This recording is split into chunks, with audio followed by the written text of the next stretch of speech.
fazem. Agora sim, estamos de volta.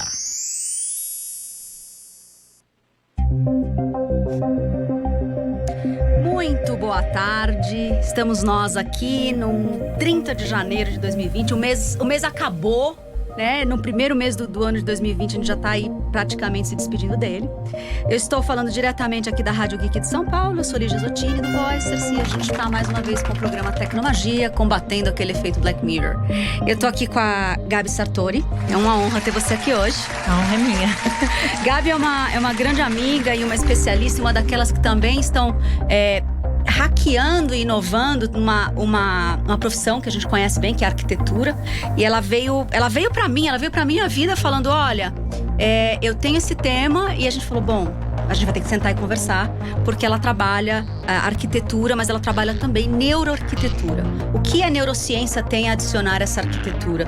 Para mim foi muito novo quando eu escutei. Eu tenho alguns amigos arquitetos também que estão começando a lidar com essa sutilidade, com essa parte soft da arquitetura. E Gabi pra gente aqui é uma grande referência. Então o nome do programa hoje é Neuroarquitetura. O que é isso?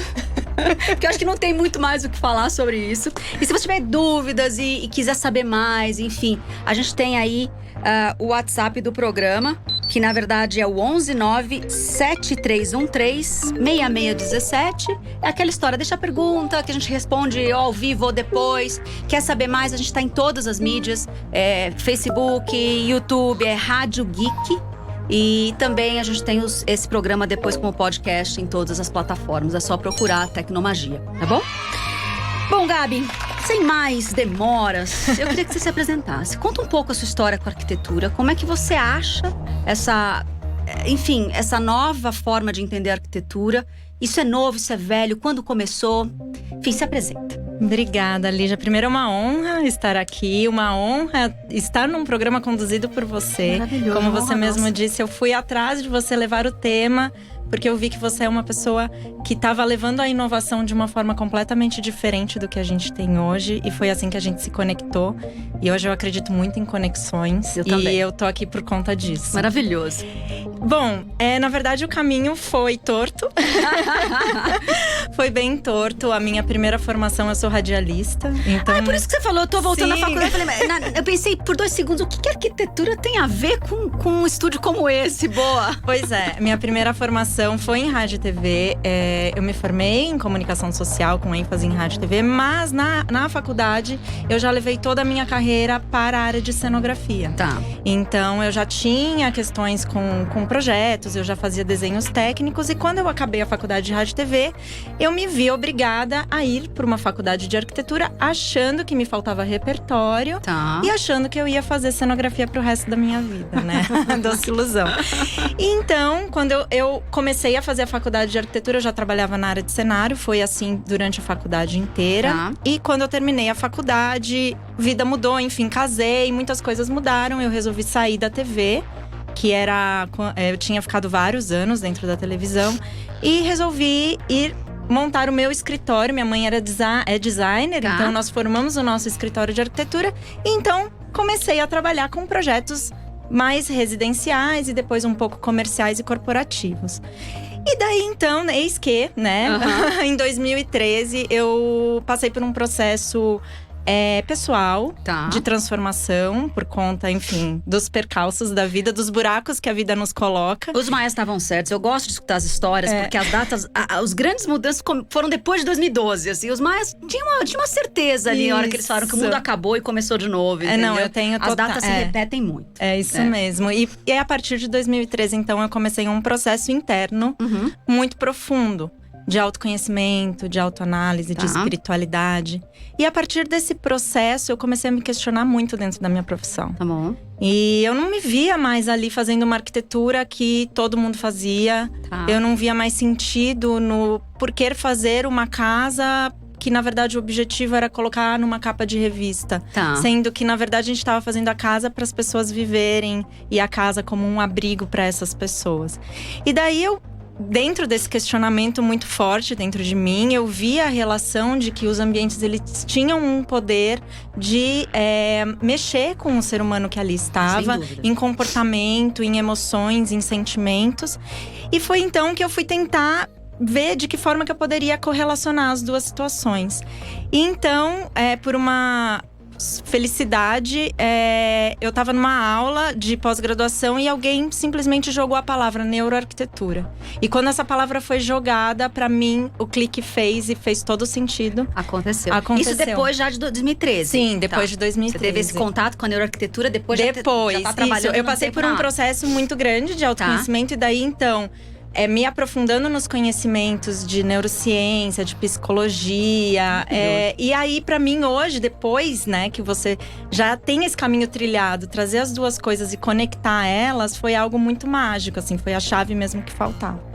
E daí, então, eu comecei a procurar o que tinha nesse assunto, Descobri uma academia nos Estados Unidos que se chama ENFA. Que é a academia It's Academy of Neuroscience for Architecture. Ela já existe há 16 anos. Maravilhoso! E foi uma surpresa muito grande, assim, pra mim. E na época, quando eu descobri essa academia, no mesmo ano teria uma conferência.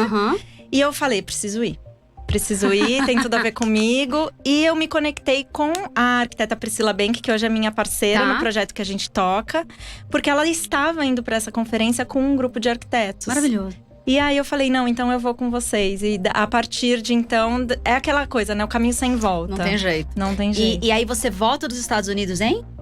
Eu voltei, na verdade, isso foi em 2018. Tá. Voltei para os Estados Unidos em 2019, porque na área de… Porque, na verdade, neuroarquitetura é um nome popular. Tá. Ela não é algo que você fala, vou aplicar a neuroarquitetura em um projeto. Não, na verdade, você pega o conhecimento da neurociência… Vê o que ele pode agregar para o seu projeto e aplica esse conhecimento da neurociência na arquitetura. Então, na verdade, ela não é uma nova ciência, e sim a junção de duas. Perfeito. Então, já começa na segunda pergunta. É assim que a gente entende neuroarquitetura, então? Sim. É a junção da neurociência aplicada às próprias visões, ciências e técnicas da arquitetura. Isso. Então, conta pra gente um pouco como é que é isso na prática. Se vocês trouxeram isso pro Brasil, já tinha gente fazendo. Depois que você descobriu lá fora e voltou, já tinha gente fazendo? Não, é tudo muito novo. E é novo, inclusive, lá. Né? Hoje, o que a gente tem? Qual é o panorama exterior Brasil? No exterior, então, a gente já tinha essa academia mais consolidada, 16 anos. E lá, eles já têm grandes escritórios de arquitetura que têm no seu time de arquitetos consultores em neurociência. Então, tem neurocientistas trabalhando junto com eles em projetos incríveis. E no Brasil, a Priscila foi uma das pioneiras em levantar o tema aqui no país. E a partir de então, por conta de palestras, de eventos, esse tema foi se disseminando. E só que ele…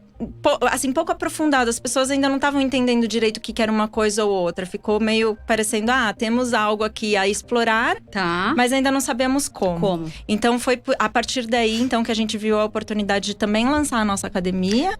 Isso é muito bacana. A Academia Brasileira de Neurociência e Arquitetura. E através dessa academia, a gente tem cursos online, diversos eventos justamente para levantar a bandeira do assunto, só que de uma forma responsável. Então, trazendo profissionais de diversas áreas, porque a neurociência aplicada à arquitetura… Eu não sou neurocientista, eu sou arquiteta. Sim. E então, trazer neurocientistas, eles podem nos ajudar nos nossos projetos, né? Não, perfeito. Dá uma aterrizada, Gabi. Assim, dá um exemplo de um projeto que você já conseguiu ou planejar ou até mesmo implementar. Eu não sei se já tem algum implementado. Mas como é que é isso na prática? Para o pessoal que está escutando a gente conseguir realizar, sabe? Na verdade, assim, dentro do nosso time hoje, a gente…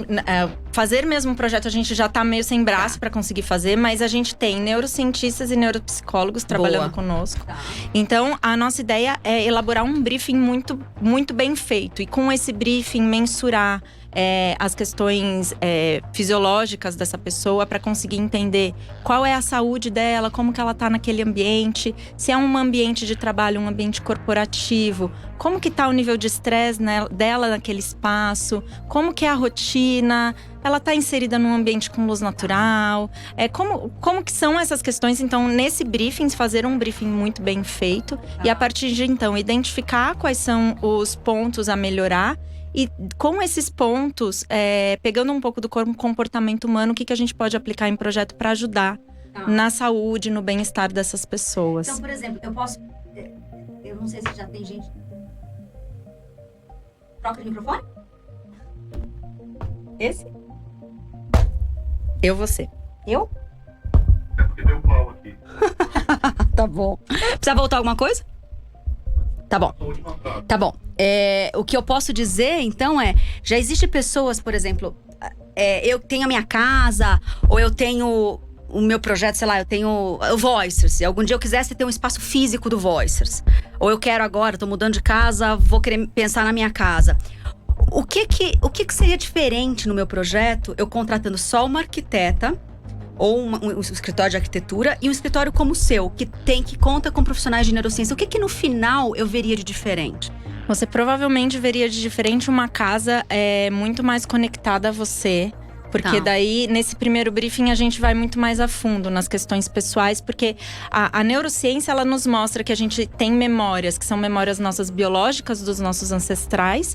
Porém, a gente também tem as nossas memórias pessoais e as nossas memórias culturais. Tá. Então, como tudo isso junto traz… Eu sei que você adora viajar. Sim, sim. Então, muito provavelmente, elementos que façam conexão com as suas memórias, com as suas passagens, que tenham significados para vocês, estaria presente ou na sua casa, ou de repente no escritório do Voicers. E lógico, pensar num objetivo. Se no Voicers talvez você queira um ambiente mais produtivo ou mais criativo, isso também vai levar um novo norte para o projeto.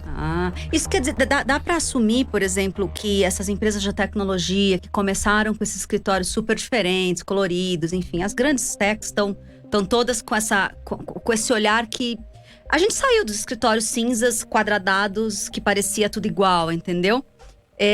Tem aspectos de neurociência lá dentro ou só tem aspectos de uma arquitetura inovadora? O que vocês olham, sei lá, um headquarter de um Facebook, de um Google, Salesforce, são todos muito diferentes, os aspectos são muito distintos. Eu falaria, Lígia, que sim e que não. Tá. Existem coisas muito inovadoras que sim são positivas, mas existem coisas que talvez pro objetivo que eles queiram para aquele espaço não é o ideal. Tá, ficou só bonito, né? Ficou só bonito, exato. Tem um estudo muito conhecido nessa área, que é um estudo que fizeram com ratos, de ambientes não enriquecidos e ambientes enriquecidos. Tá. E daí eles compararam os ratos que estavam nesses diferentes ambientes e descobriram que o rato que estava num ambiente mais enriquecido tinha maior funcionamento cerebral do que o outro. Tá. Aí você vira e fala, então eu vou sair enriquecendo Sendo todos os ambientes por aí.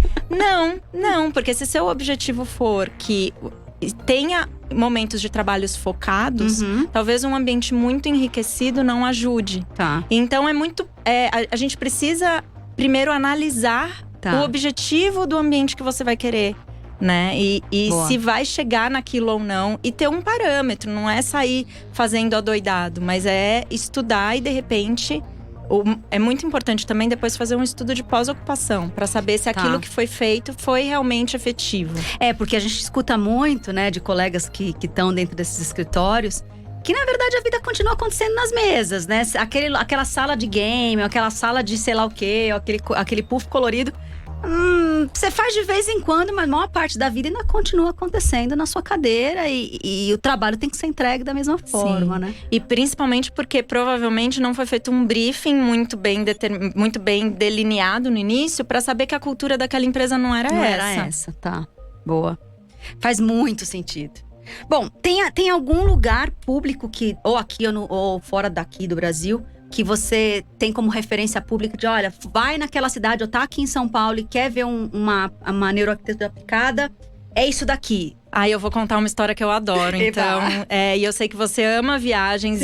Porque isso, você me perguntou antes, é novo? Não, gente, não é novo. Trabalhar com comportamento humano e aplicar isso no ambiente físico é muito antigo. É que hoje a gente tem uma neurociência muito mais desenvolvida, então a gente tem parâmetros para mensurar, para conseguir entender de forma mais objetiva. Mas, eu não sei se você conhece a Espanha, Andaluzia, na Espanha. Eu conheço a Espanha, só Sevilha. Ainda não cheguei a Andaluzia, mas chego lá. Mas tem ai meu Deus, agora Vamos, Gabi, né?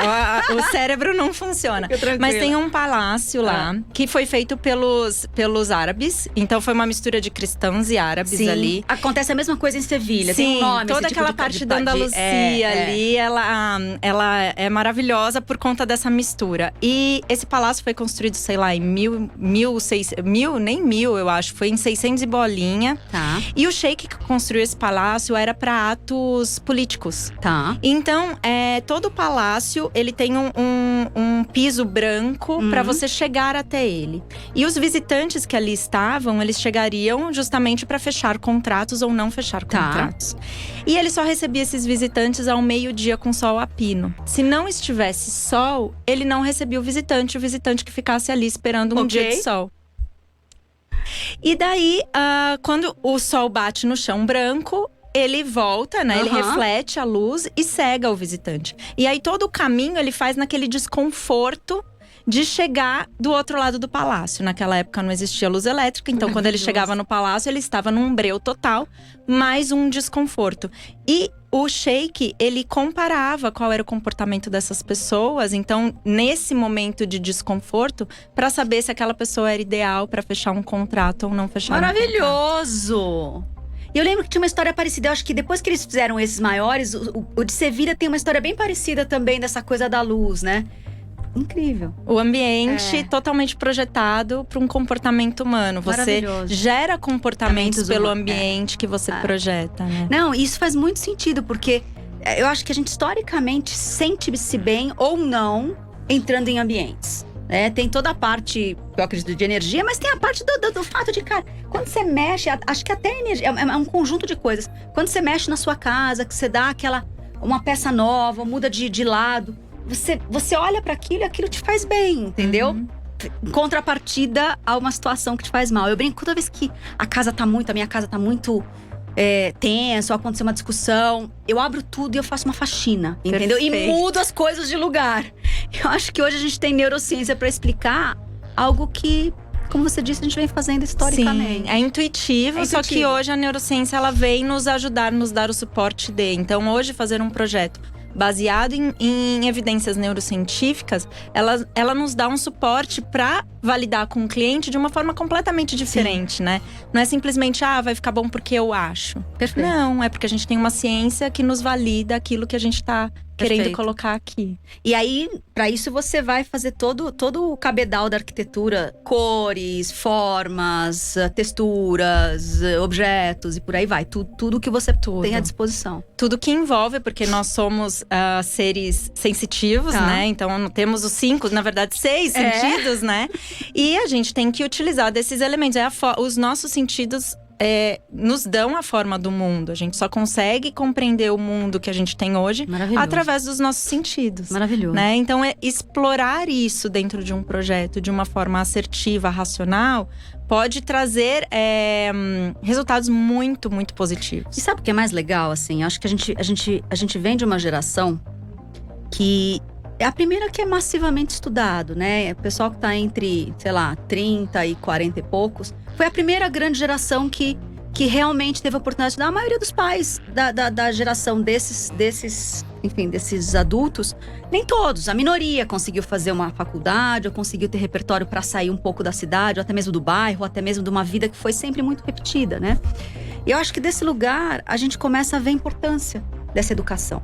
Né, das pessoas se sutilizarem, se refinarem, ter repertório, conseguiu sair do país e conseguiu ter a internet trazendo os repertórios todos, aí tem o Pinterest, enfim, as pessoas começam a ter muito repertório.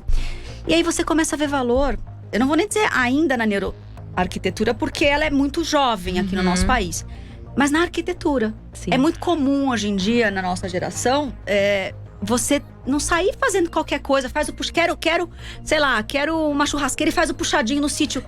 A gente já tem esse cuidado de falar, se eu não tenho isso, eu preciso contratar alguém que me ajude, que faça um projeto. E você não vê aquele projeto mais como um custo, né? Mas como algo que é um benefício para que se componha com aquilo que já está. E eu acho que isso é um ganho dessa geração. Sim, com certeza. Eu acho que a partir do momento que a gente consegue ter pessoas mais conscientes, a gente vai conseguir viver em sociedades mais conscientes, e a arquitetura passa por isso. Porque o meu sonho é que os próximos estudantes de arquitetura tenham isso na formação. Porque na minha formação, ela era mais baseada só na função do espaço. E eu acho que vai muito além da função. Totalmente. Totalmente, né? Tem um documentário que eu amo de paixão, é aquele Por que a Beleza Importa. Eu não assisti ainda. Onde eu acho isso? Maravilhoso, no YouTube. Tá. E é justamente isso. O espaço precisa ter função, sim, mas além disso, não só a função. Como é que eu paro de fazer caixas de sapato? Porque assim, eu não sei se você tem essa explicação, mas pra mim foi muito claro. A gente veio de uma era… Tinha as medievais, os castelos, que eram bonitos, mas eram um pouco funcionais. Você vivia num lugar daquele. Aí começaram a vir, sei lá, eu acho que século XVIII, XIX, aquela coisa rebuscada, os vitorianos. Você vê o centro de Nova York, que é parecido com o centro de São Paulo, que é parecido com o centro do Uruguai. E assim, é tudo mais ou menos naquele tom areia. E parece com a França, na verdade, né? Eu acho que tudo muito inspirado na França, mais do que até na Inglaterra. E de repente a gente perdeu. Em que momento a gente perdeu isso e começou a fazer um monte de caixa de sapato? Ou caixas de vidro, né? Ou caixas de vidro, que aqui em São Paulo, então, que a gente não… Alguns países talvez tenham um pouco mais de respeito pela altura, pela arquitetura ou pela engenharia. Mas aqui não, se eu tiver que fazer meu prédio e tirar o seu pôr do sol, dane-se, eu vou fazer, porque é assim que a gente faz aqui em São Paulo. Exato. O que aconteceu? Que a gente parecia que tinha mais artistas fazendo os prédios importantes. E aí veio uma engenharia que a arquitetura e a engenharia no começo era muito funcional. Então, para que o arquiteto se eu tenho engenheiro? E agora ficou claro porque a gente tem que resgatar o arquiteto. Exato. Porque o que quer que era aquele profissional do passado, a gente perdeu nos últimos 100 anos. Perdeu, entendeu? a gente ficou só na função, exatamente. Esquecemos um pouco de que, como seres biológicos, gente, é só você olhar para a natureza, né? É tudo muito detalhado, tudo muito belo, tudo muito…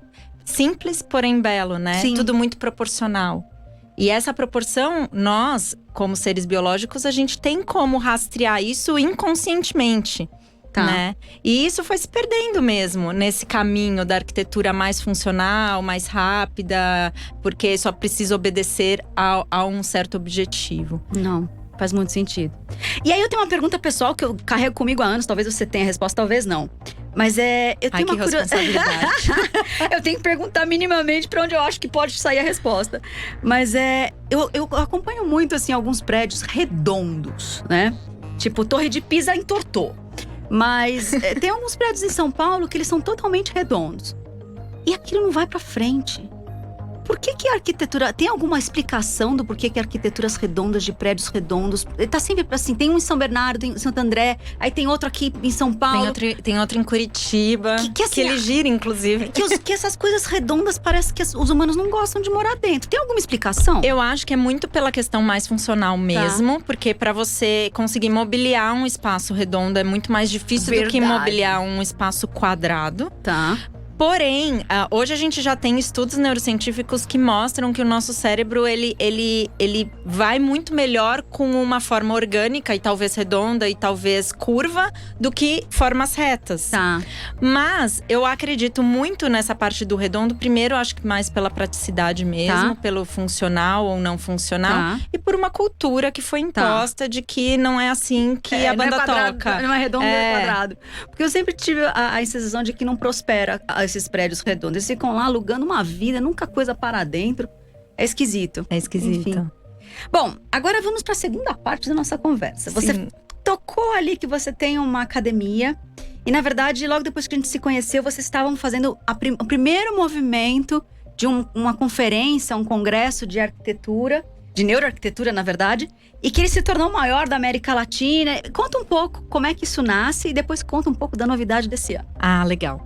Bom, junto com a Priscila, né, a gente tinha feito um primeiro movimento de uma palestrinha menor, onde a gente começou a entender para ver se a gente ia ter público para isso ou não, se a gente ia conseguir chamar atenção para a bandeira que a gente estava levantando. E a gente teve um resultado muito positivo na primeira palestra que a gente fez, que foi no comecinho do ano passado, já vai fazer um ano. E daí, então, a gente falou… vamos para uma conferência. Eu tinha contatos incríveis, ela tinha contatos incríveis. A gente falou, vamos juntar esse pessoal, porque eu acho que daqui sai um samba legal. E foi então que nasceu a primeira conferência de neurociência aplicada à arquitetura, que aconteceu em agosto do ano passado. Sim. Que eu tive a honra de receber você, Foi Lígia, no maravilhoso. nosso evento. E a gente lotado. Tava lotado. A gente tinha expectativa para 80 pessoas e no final tinham 200.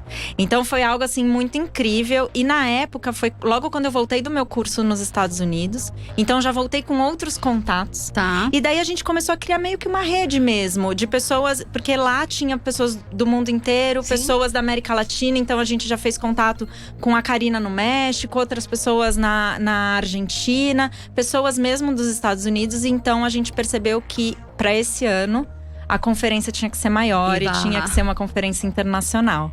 E então nasceu, né, a conferência, a segunda conferência que vai acontecer agora em março desse ano em São Paulo, no dia 14 de março. E que a gente vai receber convidados muito incríveis. Maravilhoso. E é uma proposta diferente, a gente vai dividir o painel de formas diferentes. Tá.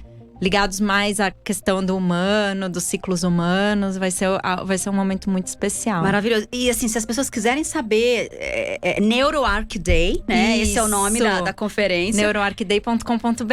Elas vão E aí conseguir. acham vocês ali e já tá vendendo convite, Sim. as coisas já estão ali para que as pessoas. Bom, tem agora 1 mês e meio. Um né? mês e meio. A gente vai ter o dia inteiro, então, no sábado, que vai ser de conferência. Vai Tá. ser uma maratona de vários palestrantes. E no domingo a gente vai ter os workshops. Que daí a gente vai ter a possibilidade de ter um tempo a mais com esses palestrantes. Perfeito. Então, de 2 horas ali. Então, a gente tem um combo, inclusive um ingresso combo, que você pode adquirir tanto a conferência do sábado, como os workshops no domingo. Perfeito. Eu vou estar lá no workshop. E a gente tá preparando algo bem Isso, bacana. Entre experiência de máquina, experiência de humano. Vai ficar bem bacana ali, uma série de coisas. Uma espécie de cyberarquitetura, né? Exatamente, neurocyberarquitetura. Sabe que tem uma coisa interessante? A gente conversou bastante no começo do ano passado com o pessoal de neurociência lá da Federal do ABC, né? E a gente perguntou muito como é que seria o impacto dessas realidades imersivas na própria construção de memória, de conhecimento, né? Eu acredito muito que a gente vai ter… que os óculos vão ser a cadeira do Matrix. Eu não sei trocar pneu, mas aí quando tiver tudo muito funcionando… vai ter lá uma realidade aumentada que vai me dizer exatamente onde botar o que na hora certa. Eu só preciso fazer, tipo, encaixar, sabe? O movimento e eu troco um pneu, porque eu vou saber trocar pneu instantaneamente. Uhum. Então o conhecimento vai virar muito commodity. E aí o pessoal de neurociência falou uma coisa muito legal, que ele fala assim, pro cérebro humano, você imaginar algo, pensar, sonhar, né, planejar, realizar e lembrar é a mesma assinatura cerebral. Tipo, no seu cérebro, a mesma área que tá lá sendo ativada, não tem muita diferença pro cérebro.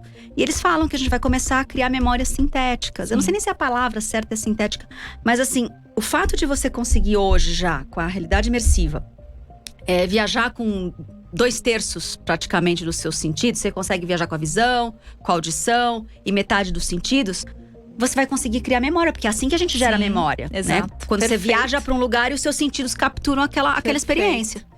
Então, eu acho que vai ter muita coisa aí, que a gente falou um pouco na conferência do ano passado, que parte das nossas casas vão ser, talvez, decoradas, design. A gente chama muito de computação espacial, né?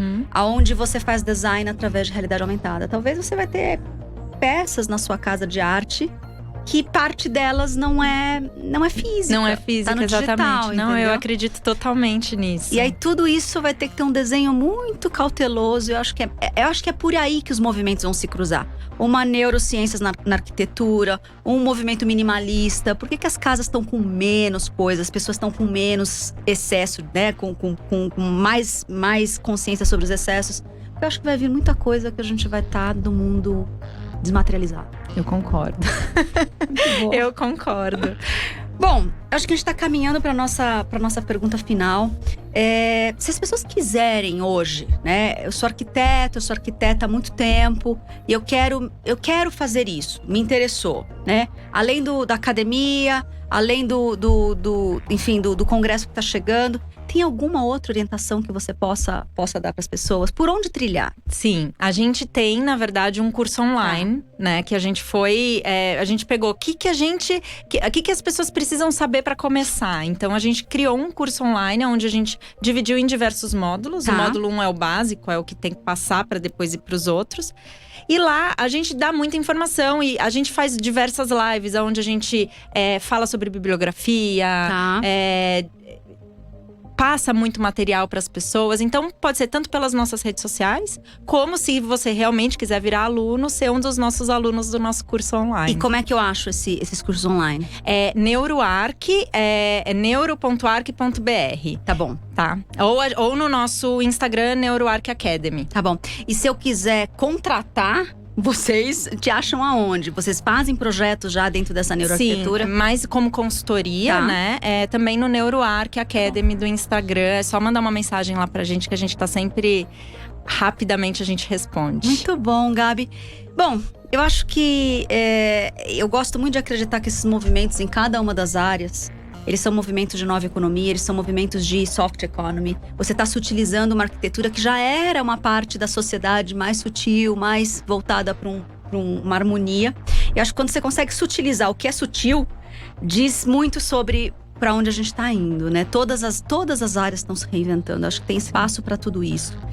E aconteceu faz muito pouco tempo. Então, é a frase mesmo que o Obama falou lá em 2012, mas que quem falava antes do Obama eram os índios lá, Hope, enfim, o pessoal do Arizona, mais antepassado. E eles falavam, nós somos aqueles porque estávamos esperando, não tem outro não. É essa geração de adultos que vai fazer as pontes de transição, de transmissão de novos valores e de novas realidades. Com certeza. E se me permite só finalizar com uma frase que eu amo de paixão e pra mim não tem caminho de volta. Então, uma mente que se abra a uma nova ideia jamais voltará ao seu tamanho original. E eu acredito muito nisso, daqui pra frente. Maravilhoso. Bom, eu te vi hoje aqui no programa com Gabi Sartori, uma nossa neuroarquiteta maravilhosa. A gente falou muito, a gente respondeu o programa inteiro. Afinal de contas, o que é neuroarquitetura? Então, se você pegou um finalzinho aqui ao vivo, a gente tá com o programa gravado em todas as plataformas, YouTube, Facebook. E a gente tem aí podcasts daqui uma semana, é só procurar Tecnomagia, Rádio Geek. Aqui, nós somos apaixonados pelo que faz, né? Pelo que fazemos, na verdade. E eu acho que você é mais um exemplo de alguém que também é apaixonado pelo que faz. Muito obrigada, viu? Eu que agradeço, Lígia. Um grande prazer. Maravilhoso. Obrigada. Bom, gente, até semana que vem, mais um Tecnomagia aqui na Rádio Geek. É isso aí.